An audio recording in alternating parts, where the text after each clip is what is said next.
Good morning, everybody. It's Pastor John again with another edition of Monday Morning Quarterback. So yesterday we told that interesting story about how Peter says that Jesus is the Messiah, and that's a good thing. But as soon as Peter says that, Jesus starts to sort of say how the Messiah is going to suffer and die and all these things, and Peter rebukes Jesus. And Jesus says some of the harshest words that we hear him say in the Gospels. Get behind me, Satan. And it's a strange story because Peter goes from, the height of faithfulness to the depth of just getting it completely wrong in a breath. And let's not make a mistake, from a distance it's easy for us to look at Peter and say, what an idiot, but Peter is us. Okay, this is the sort of way that we live our lives every day. So when we think about Peter, it's helpful and more honest if we learn to see ourselves in his experience. Peter could not fathom the idea of a Messiah who suffers, and why should he? That's not the tradition that he grew up in. This is all new stuff. The idea that the Messiah would suffer and die, that's not what the hope and the expectation was when Peter signed up for all this stuff, and when Peter declared to Jesus, you are the Messiah, he wasn't thinking you are the Messiah who's going to suffer and die.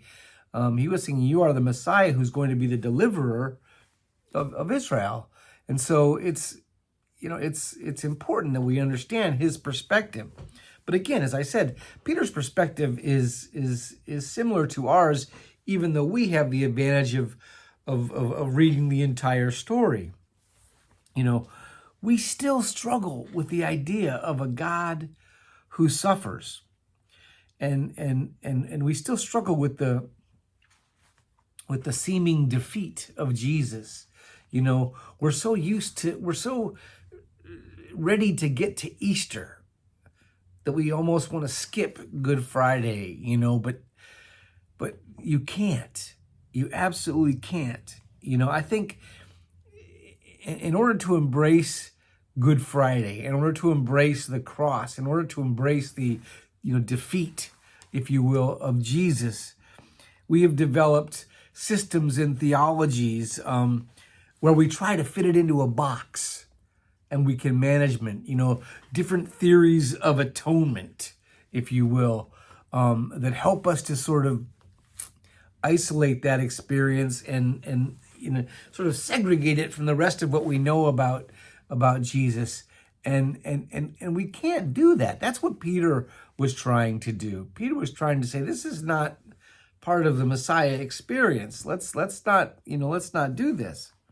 And I think a lot of our, theories of atonement that we have developed over the years, which are fine as long as we see them for what they are, which is our attempt to understand what Jesus was doing on the cross. But it's not Jesus' description of what he was doing on the cross. But our theories of atonement are, I think, essentially our attempt to kind of manage the crucifixion, the scandal of the cross. And like I said, they're fine if they bring us to some deeper awareness, but ultimately they cannot. You cannot reduce the cross to a theological theory of atonement. It simply is too big. It's too cosmic for that. I love the words of Richard Rohr in his book Things Hidden about the cross, and they make as much sense to me as anything that anyone has said. But again, this is my attempt to understand it, and all I can do is really hope that it points me to a deeper truth and a deeper awareness of what Christ actually was doing on the cross. Rohr writes, somebody had to be given up to God because God was basically not seen as being on our side.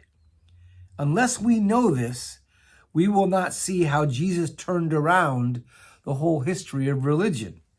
The symbol, of course, is God spilling his blood to get to us, after millennia of humanity spilling its blood to get to God.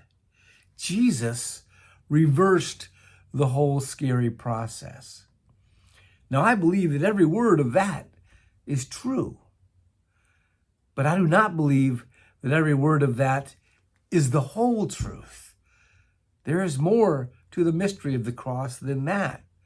But that is a beautiful truth that points me deeper into that mystery. Finally, Paul Scott Wilson in the Abington Theological Companion to the Lectionary actually wrote, we, along with Peter, are charged to set aside our expected destinies and enter into a completely different way of thinking about life and value. In contrast to the approach of this world, which tells us to protect ourselves by staying in good stead with those who have greater power and influence, Jesus teaches life can be saved only when we remain faithful to him and to the gospel. This, my friends, is the great reversal of Jesus Christ. And we'll hear about this week and next week in the sermon. But it's an important foundational concept to the Christian faith, the great reversal that says basically the things that you thought you knew, the things that you thought you understand, the things that you thought were meaningful, I'm turning those things upside down, or maybe I'm turning them right side up. But it's the great reversal of all those things. And it's frightening. And it's also kind of exciting. Have a wonderful week, my friends. God bless.